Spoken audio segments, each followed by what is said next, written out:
In this video, I'm going to be talking about my biggest loser stock picks. That's right, not winners, but losers. The reason I'm going to talk about that today is really because that's where I think most of the value is.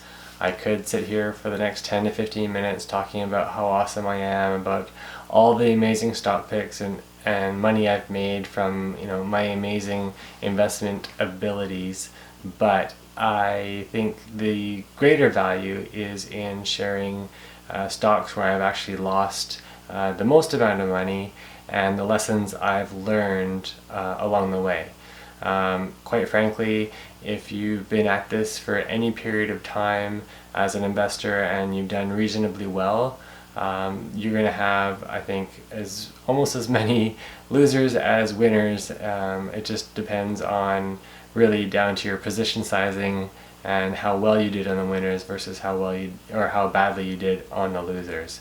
So I thought I would take the opportunity and share with you exactly what I've learned, and maybe you can learn from my mistakes as opposed to making them for yourself. If you are new to my channel, my name is Jared Ayers. I am a CFA charter holder and have created this channel to share with anyone who's interested topics like this, asset class type topics, and investment ideas and strategies as well. So I hope you enjoy. So there's no sense in waiting any longer. Might as well rip the band-aid right off. Like I said, the topic of today isn't meant to make me look like a hero. In fact, I still feel sheepish for having chosen these stocks, but that's not the point. The point is the lessons that I learned from having made these errors in my stock selection. So why not jump into it right here, right now? So what you see before me are the three stocks I want to go to today. Obviously I've made a lot more mistakes than these. I'm just selecting these because they give a nice cross-section of lessons, as well as some pretty ugly charts that I'll be happy to share with you as well. So the number one on my list is Concordia International. Actually changed its name to Advance Pharma, probably to try to shed its history, as you'll see in a moment here. Now trades over the counter in the pink sheets under ADVZ. Second stock on the list, Nobilis Health, recently delisted actually, will probably come up on the pink sheets sometime in the near future, but they couldn't get their reporting requirements together to not go through the delisting service, so that process started, I think, in just August or September of this year. And then finally Trican Well Services, the only company out of these three that wasn't delisted on the exchange where at least I bought it. It's in the pressure pumping business in the oil and gas sector, and we'll get to that one as well. So just jumping into these just so you can see exactly what happened and what these charts look like. Starting with Concordia Health, you can see a pretty amazing history, an amazing run up, well over $300 per share. This is back in the kind of Valiant era. This company is a roll-up, similar to Valiant, basically acquiring companies that make pharmaceuticals or drugs is basically their business model. Concordia, different from Valiant, however, in that it was largely, or a good chunk of its business, targeted off patent or orphan drugs, so drugs that were going to become available to the generic drug manufacturers, or that just drugs that never sort of got pushed through to final stages. They would take those and try or acquire companies that had those drugs in their portfolio and try to make a profit from those. This company, along the way hit some headwinds in terms of appetite for drug pricing, both in the US and the UK. That didn't help, because what it tried to do effectively was buy companies that had a portfolio of drugs and then increase the prices of those drugs That was kind of one of its strategies. But both the U.S. government and the National Health Service in the U.K. Were not very friendly to companies like Concordia and Valiant at the time. And then I think Concordia especially made a couple of major acquisitions, took on a tremendous amount of debt to acquire a couple of companies. Really changed its capital profile.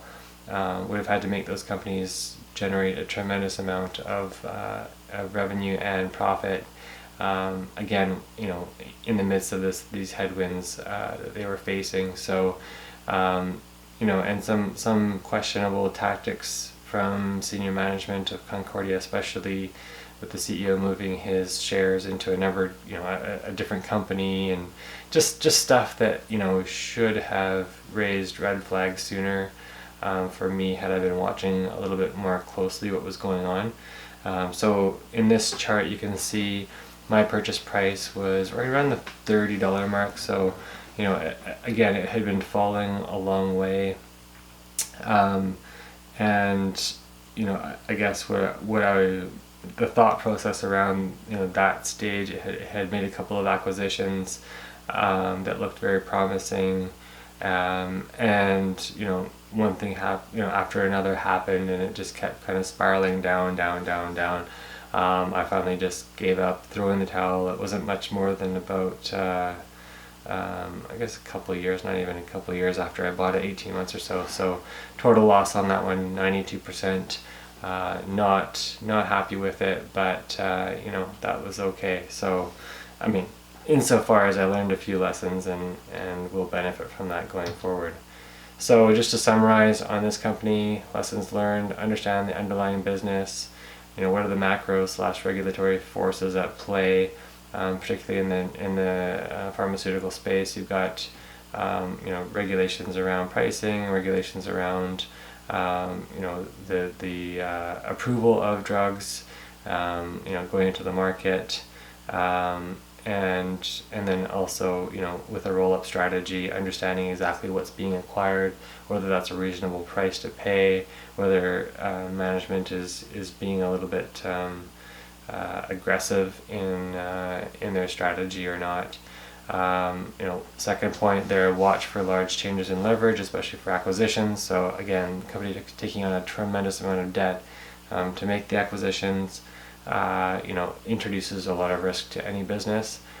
So if you're going to buy a company, with a strong balance sheet, and all of a sudden that balance sheet gets compromised because it's taking on a tremendous amount of debt, you may want to revisit that one. That's kind of a standard thing I look for now. Next thing is pay attention to how management is behaving. So things like I was mentioning with the CEO moving his shares out into a different company, things like that. Just and some of the statements he was making around the acquisitions.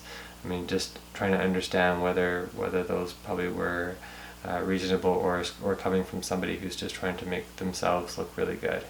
That's not always easy to do, but there's probably, if I look back, hindsight's always 20/20, and there was probably some red flags there that I probably could have caught sooner. So I'm reading a lot more closely the companies I'm researching now to look out for management integrity and just how they behave. And then finally, never try to catch a falling knife. So you saw from that previous chart, it had come down a long way when I bought it. Sometimes it's better just to let those companies just continue to fall, because oftentimes they will. It's hard. It may look cheap, as it's coming down, but sometimes things have a lot farther to fall before they become reasonable, or maybe that's the market telling you that there's something else there that you're not quite aware of, that you need to maybe just stay away for a while until you can understand exactly what's going on. So that's a little summary on Concordia. Not my proudest moment, not my best investment, but hopefully you can learn from the things that maybe I overlooked when I was purchasing the stock. Next on the list, Nobilis Health. Okay, so this one actually, didn't look so bad for a long time while I owned it. You can see the green circle was where I bought it, kind of right around the dollar, just less than $1 mark, maybe about 95 cents or so. Rode it up. There was a lot of hype around this stock. It was basically a turnaround story. They own surgical centers, and had shares in certain hospitals in kind of the southern U.S., Arizona, Texas, Houston, those types of areas. It seemed to have a decent platform when I bought it. It had picked up a couple of assets at a deep discount. It seemed like the business model was solid, and everything was rocking, and you can see it just kind of went, in a crazy straight up momentum there, which there's a whole bunch of things that was happening to the company that were in its favor, and then it did another offering. I think it's PI Financial or something that did the offering right almost at the peak there, and then a few things happened. A short report came out, basically criticizing the company's business plan, saying it wasn't stable. There was flooding in Houston, which caused them to close down. There was questionable accounting issues where there were delays in reporting, and then some changes at the top in terms of management. So although it seemed like there was a strong business initially, there was probably enough red flags for me to have exited much sooner than I did. Now I that red circle is kind of the remaining shares that I still hold. I did sell along the way, and there was some profit taken, not nearly as high as it should have been taken, but certainly above where I purchased it. So it's not an entire loss, but I guess my point here is I should have really, as soon as things started getting kind of questionable, I probably could have sold at a several times multiple greater than what I purchased it for. So that's my lesson, along with all the other things that I noticed along the way that I'll make sure I'm watching out for as I'm analyzing future acquisitions. So once again, watching out for accounting challenges, paying attention to management turnover, changeover at the CFO, CEO level happen more than once. Don't ignore short reports. So although they can be annoying in terms of what they do to stocks, looking at how management responds to them, and also looking at the reports themselves and seeing if there's any validity there, as opposed to just discarding them as somebody trying to make a buck who has a short position on the stock, can sometimes be beneficial. And then of course finally take profit. So the third company on my list is Trican Well Services.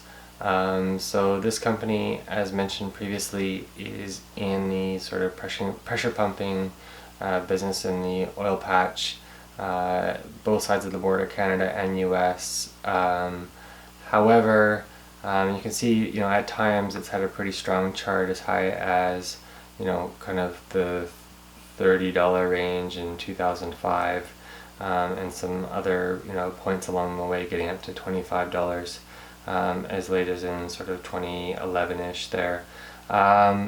The oil price obviously has been fairly volatile over the years, and this company is indirectly reliant on that price. Of course, they're not a producer, they serve the producers. So, to even more, I guess, detriment or risk to this company is the fact that they are at the mercy of the producer. So, most recently, of course, oil prices have been weak, to say the least, and so much so that really the stocks of the producers really have not performed at all.